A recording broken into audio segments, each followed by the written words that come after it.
Hi, everybody. Welcome to episode 96 of A Fern Between Us. We are two of the four owners of Vivac Winery. I'm Jesse. I'm Michelle. And today we are going to be tasting one of the two Wine Club wines. The two wines are the Sangiovese and our Diavolo. And it was a snow day today, this morning. And I was too lazy to drive over to the shed and get the Sangiovese, so we're not tasting it. It's all right. We know what it tastes like. It's awesome. It is awesome. Yeah. It is really awesome. Yeah. And I think a lot of people don't realize just how good it is because of the price point. Right. We sell it for $19, and it is worth so much more. Yeah, it's our least expensive. It's with our least expensive wines. Mm-hmm. There's 4 or 5 or something on the list that are at that price point, but yeah.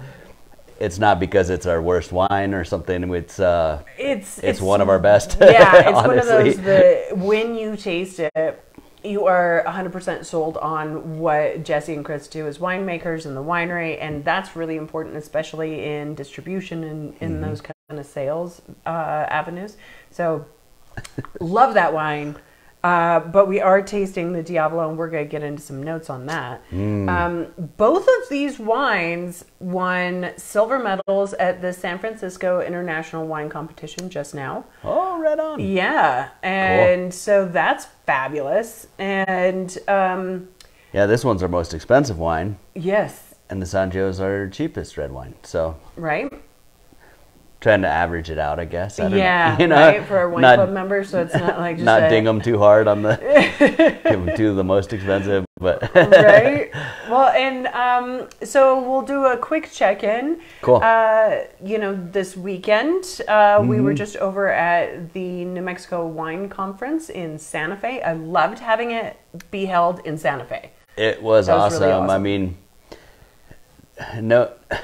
Not trying to diss on Cruces or something, but Santa Fe is such a nicer place, you know, to be hanging out or whatever. And it was restaurant week, so that was really nice. That was nice. Yeah, and we stayed at Hotel Santa Fe, which is native owned, which I also thought was really cool. Yep.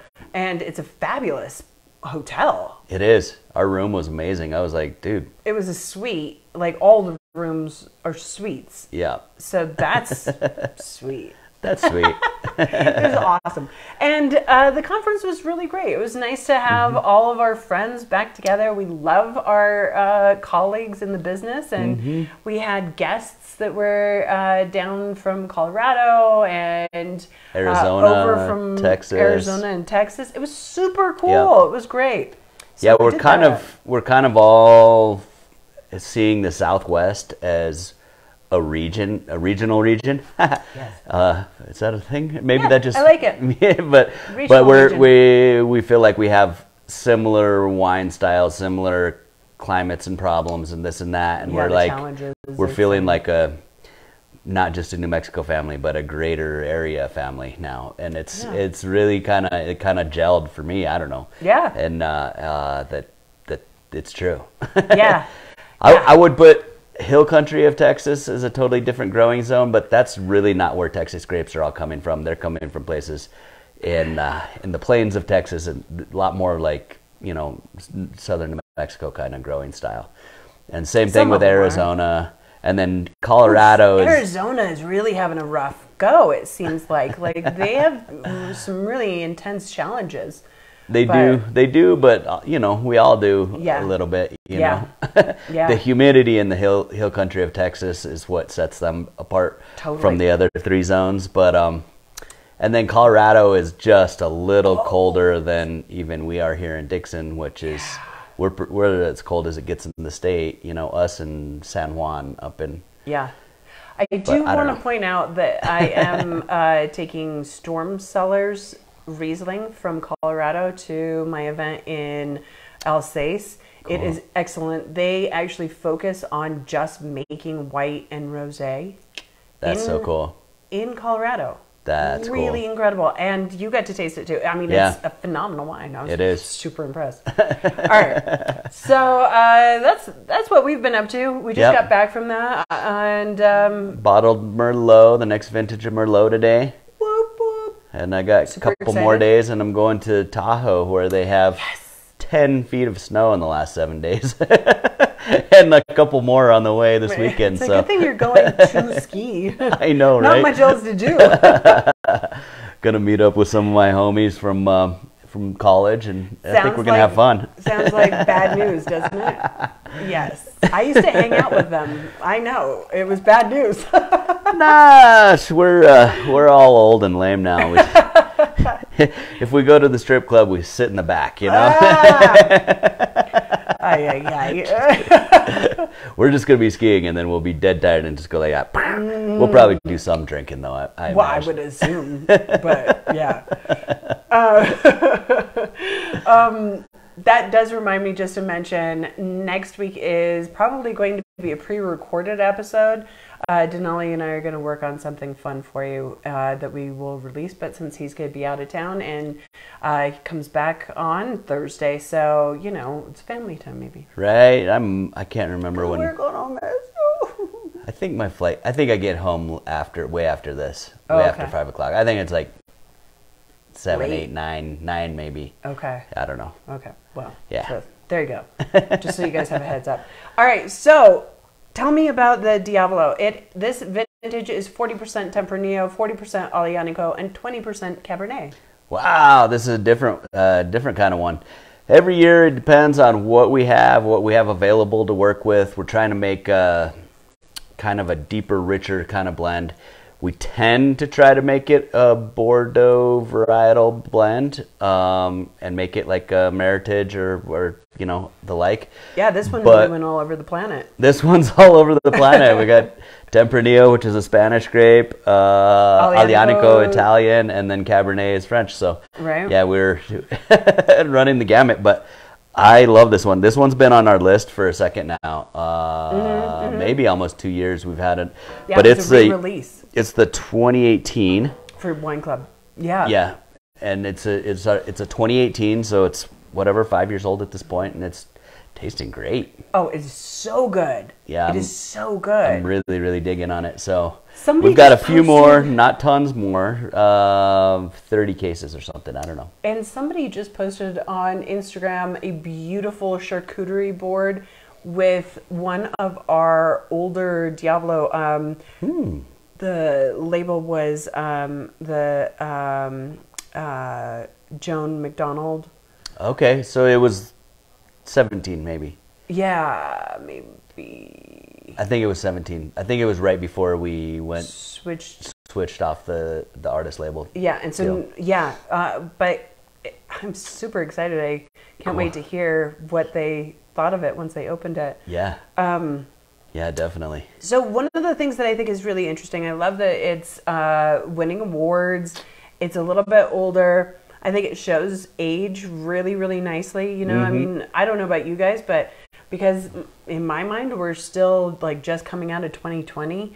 I'm like, oh, it's just then 2018, but it's been a while. We're in 2023. This is a 5-year-old wine, and it is just starting to stretch its legs. Yep. I mean, this wine is going to be fantastic for a long time. Michelle and I were lucky. We ran out of.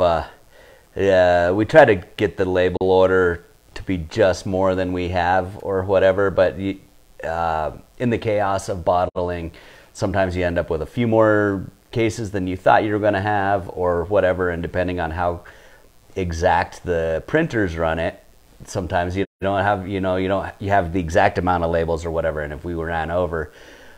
So there was 2 cases sitting behind the pallets, and a couple months ago I realized, oh wow, 2 cases that weren't labeled. Obviously those are ours. We're not going to spend the money to like have them set up the printing run for 2 cases or whatever. So we've had some unlabeled of this that we've been drinking here and there for the last while, and it's been amazing. So nice, so nice.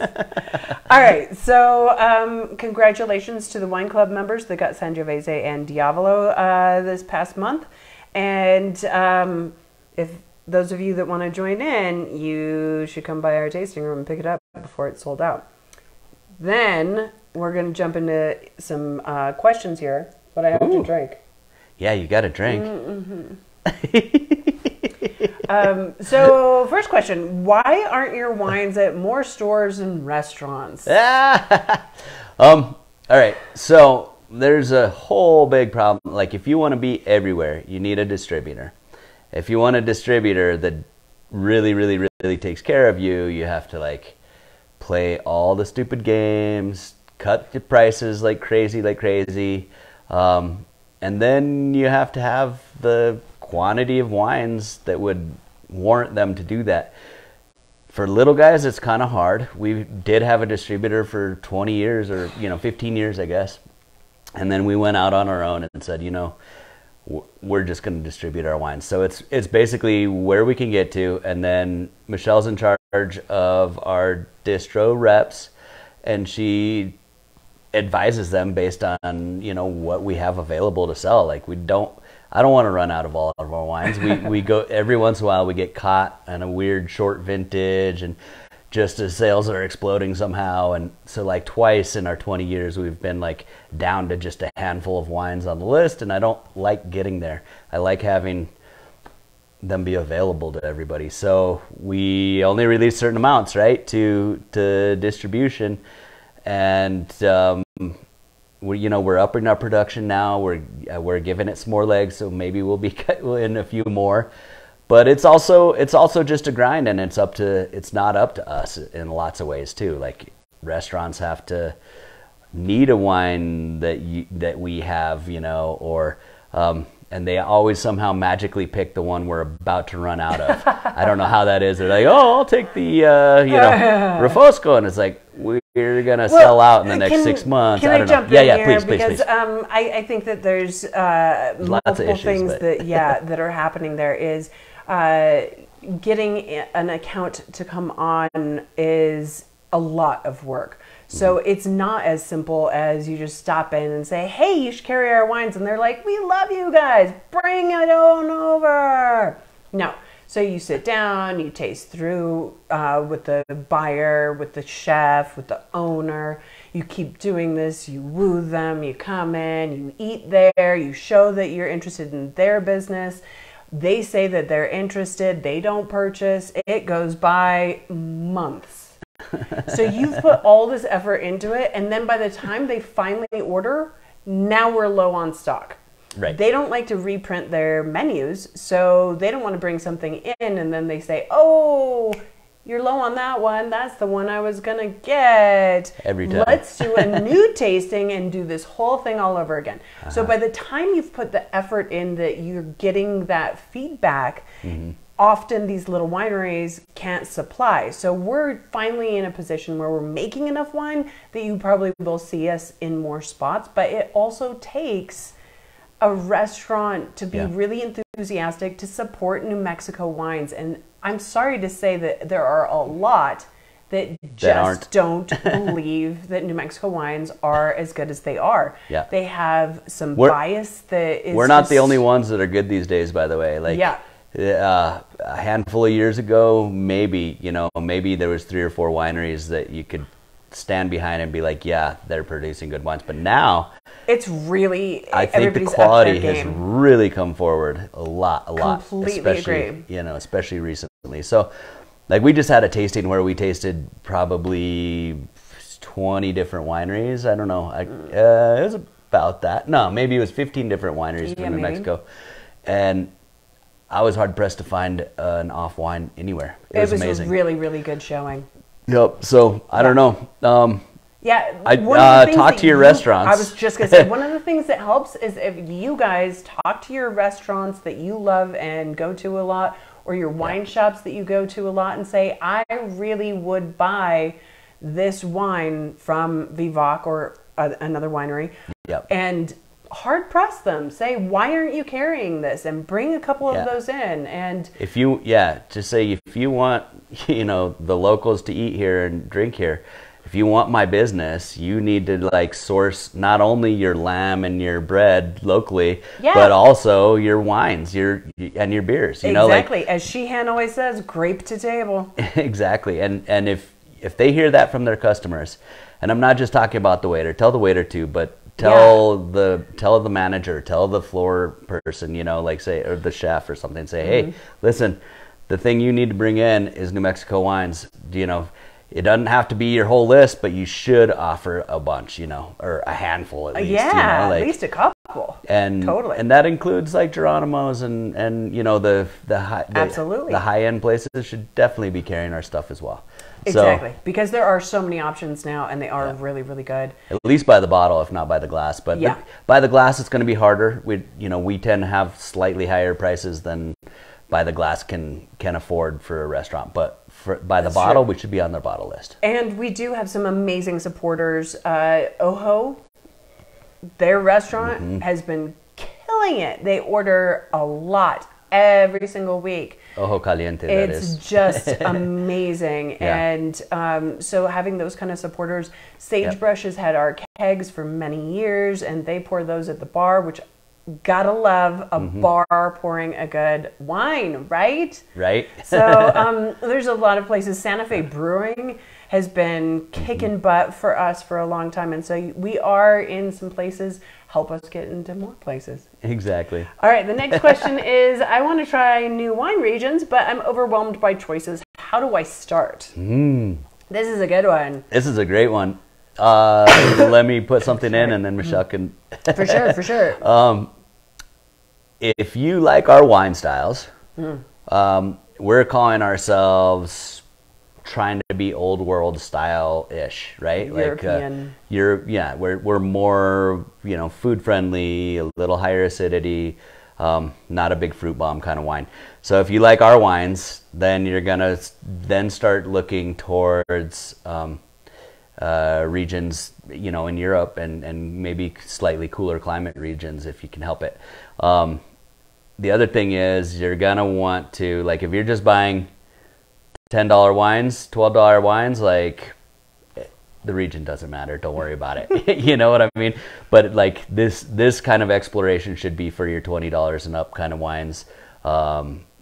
Just a bottle here and there, and maybe I don't know, maybe like you know, ask the floor person, say, hey, listen, I tend to like, you know, and give them a couple examples, and hopefully they're knowledgeable enough, like in Total Wine they should be, or someplace like that, they should be able to kind of start pointing you in the right directions. Speaking of, we have a lot of SKUs in Total Wine, so we love Total Wine. Go to Total Wine. But they also have the best selection, and they have the best selection of anywhere. I mean, it's pretty amazing. For sure. And yes, and I also think that there are, because there's subsidies for wineries in Europe, the level of excellence that you can get for, you know, that 15 to 20, even that range, is pretty amazing. And especially if they're like $3 off or something, then you're really like, it can be amazing. Yeah, you're right. And I also think that there's a great thing to do with pick a grape that you're interested in. There you go. For example, Sangiovese. You know, try our Sangiovese, and then go in and Google where in the world is Sangiovese grown, and some of the regions that pop up that seem interesting to you. Go with a list to your you know, favorite wine shop and say, okay, this is what I'm looking for very specifically, so that you can try Sangiovese in different places and explore what that tastes like. It does taste different. It is really exciting, and it's really fun. Right. Like, and then also, like, people making wines in our style are like, in the New World would be like Washington State potentially, and New Zealand is great that way. It's not, you know, it's a lot cooler than it is in Australia. Australia is big, jammy. It's going to be more like, you know, your big California stuff. Totally. That's a really good point. Yeah, absolutely. And I think that a lot of people don't realize that pretty much anywhere you go these days, there's a winery there. So go check it out. And darn good chance they're decent. Like, I don't know if we mentioned it last week, but she's also for this Riesling tasting. We found an insanely good, maybe the best Riesling she's taking is coming from Idaho. What? Right? Which Idaho evidently has a cult following for their wines. Yeah. It is the sort of, to the rest of us that haven't explored Idaho wines, it's the secret of the Pacific Northwest. So it's really exciting to discover that, and they're lumping themselves in with Washington and and Oregon, right? Which is really, I mean, it's funny in my mind, but maybe they're accurate, you know? Right. That's this is my first Sawtooth Winery. Yeah. Absolutely amazing. And Megan is the winemaker. She's awesome. I've gotten to talk to her a couple of times. She's fun and relatable and clearly brilliant. Yep. It's amazing. All right. So the final question for today is, how did you guys know that you were each other's the one? How'd you know, babe? How did you know? It was easy for me. I was the one that figured this out. Michelle was not convinced when I knew it already. Aww.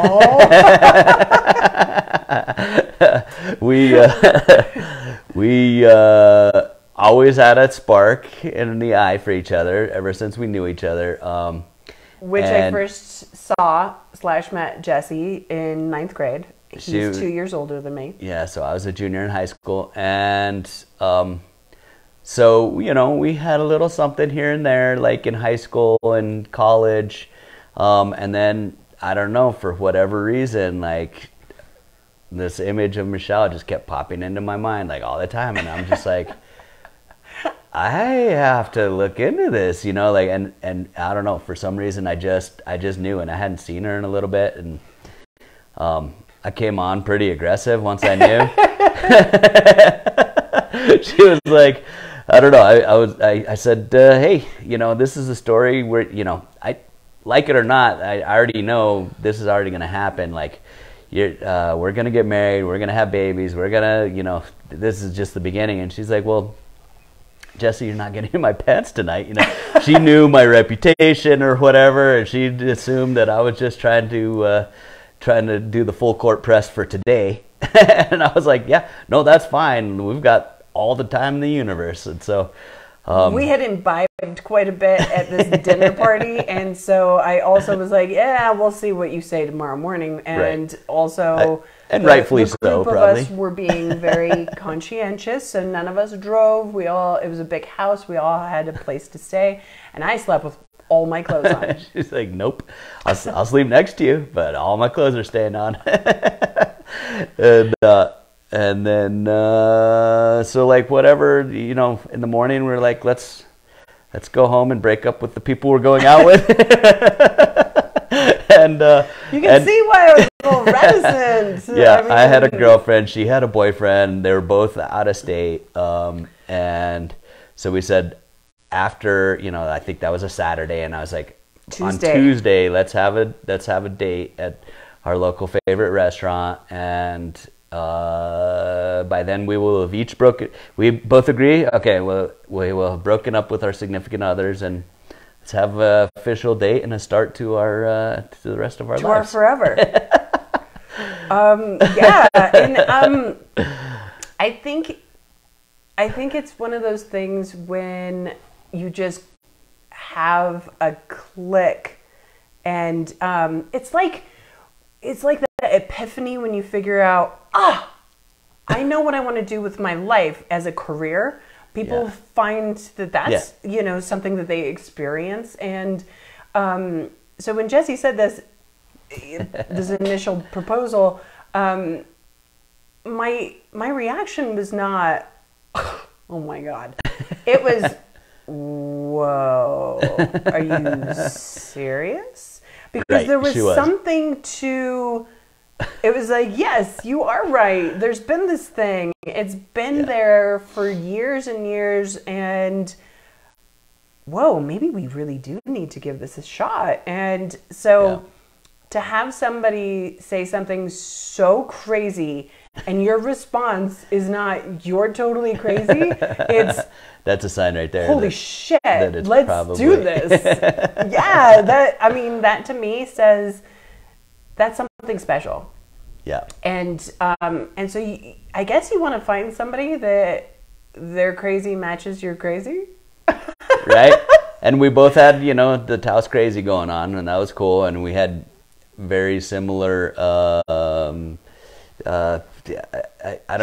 Shenanigans. Yeah, similar shenanigans.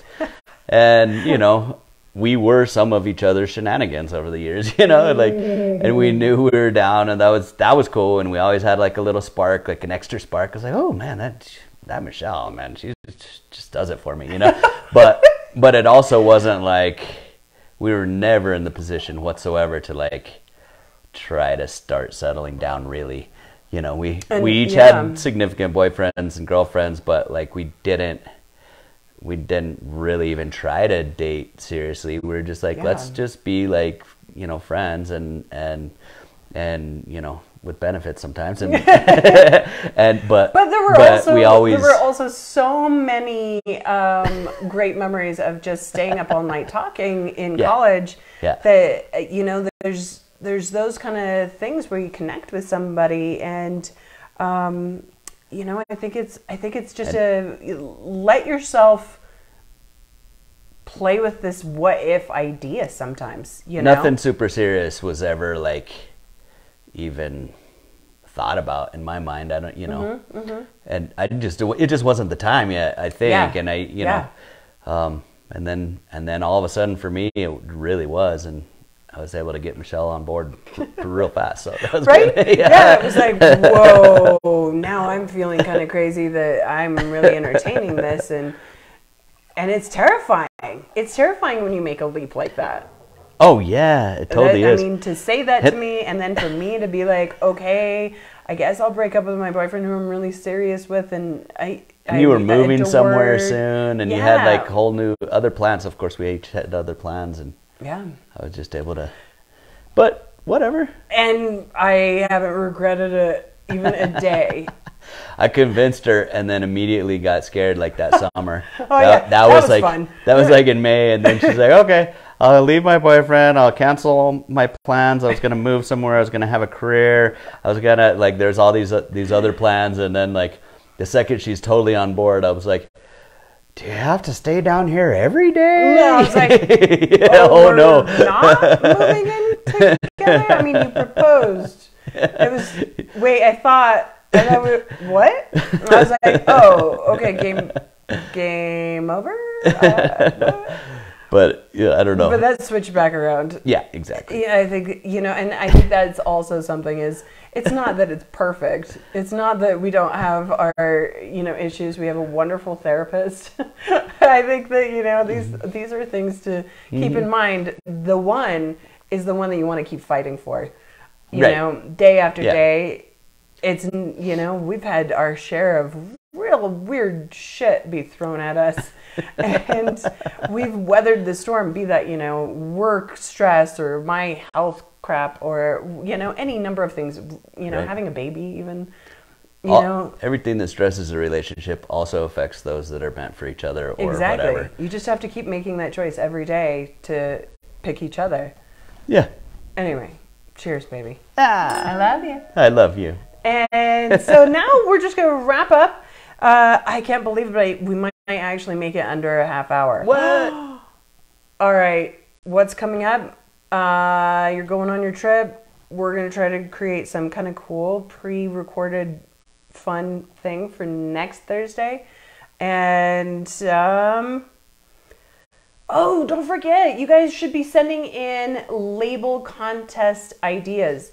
So last week, somebody had asked, I'm not super creative, but I have ideas for the label. Mm-hmm. So make sure to keep send us those. Send the idea, or even if you have images that aren't yours, but you're like, kind of like this, only like that. Or, however you can try to like get that across, do it. Because we're taking all these label ideas and we're going to release a special wine this fall. It could have your name on it. You could have a case of it sitting at home for your friends. We've gotten a handful, and they're good, but I want to see yours. Mm. That's right. And don't forget, every time you buy a bottle, we plant a tree with Eden Reforestation Projects, and we will see you soon. Cheers, you guys. Cheers.